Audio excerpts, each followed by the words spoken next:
नमस्कार. आजच्या व्हिडिओमध्ये मी तुम्हाला पौष महिन्यात दर रविवारी केल्या जाणाऱ्या सूर्यनारायणाच्या व्रताची कथा सांगणार आहे. पण त्याआधी तुम्ही चॅनलवरती नवीन असाल तर चॅनलला लाईक करा आणि सबस्क्राईब देखील करा. कमेंटमध्ये श्री स्वामी समर्थ किंवा ओम सूर्याय नमः लिहायला विसरू नका. ऐका आदित्य रानूबाई तुमची कहाणी. आटपाट नगर होतं. त्या नगरात एक ब्राह्मण होता. तो नित्य समिधा फूल दुर्वा आणायला रानात जात असे. तिथं नागकन्या देवकन्या वसा बसत होत्या. ब्राह्मणानं विचारलं, काय ग बायानो, कसला वसा बसता? तो मला सांगा. तुला रे वसा कशाला हवा? उठशील मातशील घेतला वसा टाकून देशील. ब्राह्मण म्हणाला, उतत नाही मातत नाही घेतला वसा टाकीत नाही.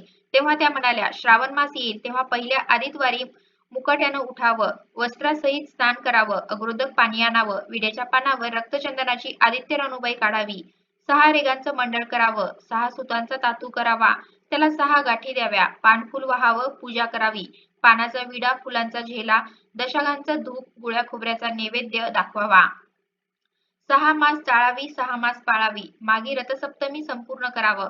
संपूर्णाला काय करावं? गुळाच्या पोळ्या, बोटव्यांची खीर, लोणकडं तूप, मेहून जेवू सांगावं. असेल तर चिरचोळी द्यावी, नसेल तर जोड सरी द्यावी.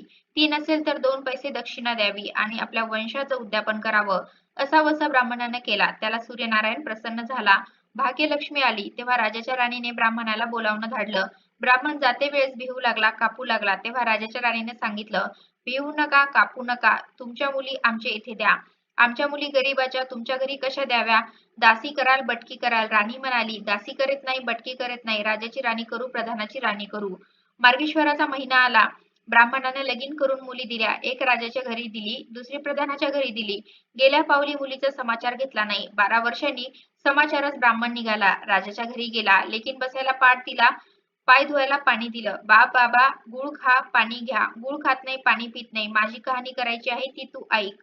तुझी कहाणी ऐकायला मला वेळ नाही. राजा पारधीला जाणार आहे. त्याला जेवायला उशीर होईल. तोच त्याच्या मनात राग आला. तेथून निघाला, प्रधानाच्या घरी गेला. तिनं पाहिलं, आपला बाप आला म्हणून बसायला पाट दिला, पाय धुवायला पाणी दिलं. बाबा बाबा, गुळ खा, पाणी प्या. गुळ खात नाही, पाणी पित नाही. माझी कहाणी करायची आहे ती अगोदर तू ऐक. तुझी कहाणी नको ऐकू तर कोणाची ऐकू? घरात गेली, उतरडीची 6 मोती आणली. तिनं आपली घेतली, 3 बापाच्या हातात दिली. त्याने मनोभावे कहाणी सांगितली. लेकीनं चित्तभावे ती ऐकली. नंतर जेवून खाऊन बाप आपल्या घरी आला. बायकोनं विचारलं, मुलीचा समाचार कसा आहे? जिनं कहाणी ऐकली ती दारिद्र्याने पिडली, दुःखानं व्यापली. राजा मुलखावर निघून गेला. जिनं कहाणी ऐकली होती ती भाग्यानं नांदत आहे. इकडे दरिद्री जी झाली होती तिनं आपल्या लेकाला सांगितले, मावशी घनघोर नांदत आहे, तिकडे जाऊन काही दिलं तर घेऊन ये. पहिल्या आदितवारी पहिला मुलगा उठला. तळ्याच्या पाळी जाऊन उभा राहिला. अगं अगं दासीनो, तुम्ही दासी कोणाच्या? आम्ही दासी प्रधानाच्या. प्रधानाच्या राणीला जाऊन सांगा, तुमच्या बहिणीचा मुलगा आला आहे. कसा आला आहे? तळ्याच्या पाळीला उभा राहिला आहे. परसदार घेऊन या. परसदारानं घेऊन आल्या. न्हाऊ माखू घातलं, पितांबर नेसायला दिला, जेऊ घातलं, कोहळा पोखरला, होन मोहरा भरल्या. वाटेस आपला जाऊ लागला. तो सूर्यनारायण माळ्याच्या रूपानं आला. हातीचा कोहळा काढून नेला. घरी गेला. आईनं विचारलं, काय रे बाबा, मावशीनं काय दिलं? देवे दिलं, कर्मानं नेलं. कर्माचं फळ पुढं उभं राहिलं. मावशीनं दिलं होतं पण सर्व गेलं. पुढं दुसऱ्या आदितवारी दुसरा मुलगा गेला. तळ्याच्या पाळी जाऊन उभा राहिला. अगं अगं दासीनो, तुम्ही दासी कोणाच्या? आम्ही दासी प्रधानाच्या. प्रधानाच्या राणीला निरोप सांगा. त्यांनी सांगितला. मग प्रधानाच्या राणीनं त्याला घरी नेऊन न्हाऊ माखू घातलं, पितांबर नेसायला दिलं, जेऊ खाऊ घातलं, काठी पोखरून होना मोहरानी भरून दिली.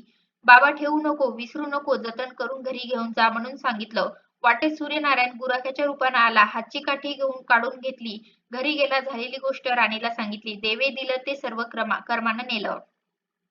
पुढे तिसऱ्या आदितवारी तिसरा मुलगा गेला. तळ्याच्या पाळी उभा राहिला. त्यालाही पहिल्यासारखं प्रधानाच्या घरी नेऊन न्हाऊ माखू घातलं, पितांबर नेसायला दिला, जेऊ खाऊ घातलं, नारळ पोखरून होन मोहरानी भरून दिला. ठेवू नको, विसरू नको म्हणून सांगितलं. घरी जाताना विहिरीत उतरला. तो गडबडून विहिरीत पडला. घरी गेला. आईनं विचारलं, काय रे बाबा, मावशीनं काय दिलं? आई ग, मावशीनं दिलं पण देवानं ते सर्व बुडालं. चौथ्या आदितवारी चौथा मुलगा गेला. तळ्याच्या पाळी उभा राहिला. त्यालाही प्रधानाच्या राणीनं घरी नेऊन माखू घातलं, पितांबर नेसायला दिलं, जेऊ खाऊ घातलं. त्याला दह्याची शिदोरी होना मोहरा घालून बरोबर दिली. सूर्यनारायण घारीच्या रूपात आला. हातची शिदोरी घेऊन गेला. घरी गेला. आईनं विचारलं, काय रे बाबा, मावशीनं काय दिलं? आई, मावशीनं दिलं पण दैवानं ते सर्व नेलं. पाचव्या आदितवारी आपण उठली. तळ्याच्या पाळी उभी राहिली. दासीनं तिचा निरोप तिच्या बहिणीला सांगितला. बहिणीनं तिलाही परसरानं घरी नेलं. न्हाऊ घातलं, माखू घातलं, पाटाचं बसायला दिला.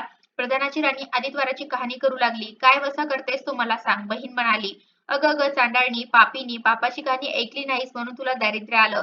राजाच्या राणीने विचारलं, याला बहिणीच्या घरी राहिली.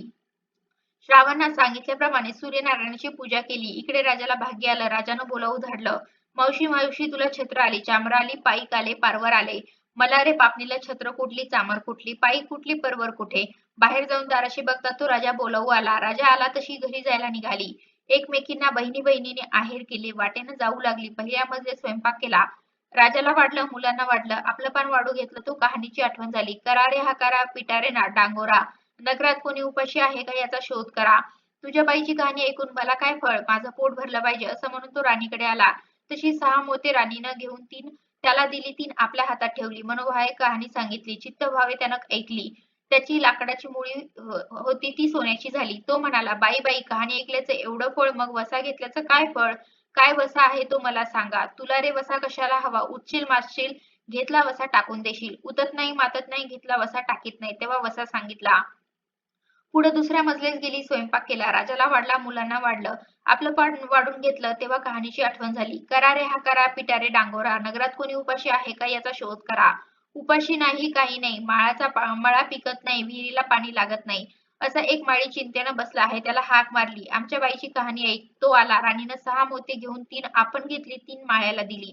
राणीनं कहाणी मनोभावे सांगितली, चित्तभावे माळ्यानं ऐकली. माळ्याचा मळा पिकू लागला, विहिरीला पाणी आलं. तो म्हणाला, बाई बाई कहाणी ऐकल्यावर एवढं फळ, मग वसा घेतल्याचं काय फळ. वसा काय वसा असेल तो मला सांगा. मग राणीने त्याला वसा सांगितला. पुढे तिसऱ्या मजलेस गेली, स्वयंपाक केला. राजाला वाढला, मुलांना वाढलं. आपलं पान वाढून घेतलं तेव्हा कहाणीची आठवण झाली. करा रे हंकारा, पिटारे डांगोरा. नगरात कोणी उपाशी आहे का याचा शोध करा. उपाशी नाही काही नाही. एक म्हातारी तिचा मुलगा वनात गेला होता. एक डोहात बुडाला होता. एका सर्पानं खाल्ला होता, त्यामुळे चिंताक्रांत बसली होती. तिला म्हणाले, आमच्या बाईची कहाणी ऐकू. ती म्हणाली, कहाणी ऐकून मी काय करू, मी मुलासाठी रडते आहे, बरे येते. मग ती राणीकडे आली. राणीनं पाहिल्याप्रमाणे तिला कहाणी सांगितली. तिनं चित्तभावे ऐकली. तिचा मुलगा वनात गेला होता, तो आला. डोहात बुडाला होता, तो आला. सर्पानं खाल्ला होता, तो आला. ती म्हणाली, बाई बाई कहाणी ऐकल्याचं हे फळ, मग वसा घेतल्याचं काय फळ. काय वसा तो मला सांगा. मग राणीनं तिलाही वसा सांगितला. पुढे चौथ्या मजलेस गेली, स्वयंपाक केला. राजाला वाढला, मुलांना वाढलं. आपलं पान वाढून घेतलं तेव्हा कहाणीची आठवण झाली. करा रे हंकारा, पिटारे डांगोरा. नगरात कोणी उपाशी आहे का याचा शोध करा. उपाशी नाही काही नाही, काना डोळा मासाचा गोळा, हात नाही पाय नाही, असा एक मनुष्य रस्त्यामध्ये होता. त्याच्या अंगावर तांब्याभर पाणी ओतलं. पालता होता तो उताना केला. 6 मोती होते, 3 मोती त्यांच्या बेंबीवर ठेवली, 3 मोती आपण घेतली. राणीने मनोभावे कहाणी सांगितली, त्यानं ऐकली. त्याला हातपाय आले, देह दिव्य झाला. तो म्हणाला, कहाणी ऐकल्याचं एवढं फळ, मग वसा घेतल्याचं काय फळ. काय वसा तो मला सांगा. मग राणीनं त्याला वसा सांगितला. 5व्या मुक्कामाला घरी आली. स्वयंपाक केला. सूर्यनारायण जेवायला आले. 7ही दरवाजे उघडले. लोह गंगाळ पाणी तापवलं. पंढरस पंकवानाचं जेवायला केलं. सूर्यनारायण भोजनाला बसले. त्यांना पहिल्या घासाला केस लागला. ते म्हणाले, अग ग कोणाच्या पापणीचा केस. राजाच्या राणीला 12 वर्ष दारिद्र्य आलं होतं. तिनं आदित्वारीच वळचकणी खाली बसून केस विंचरले.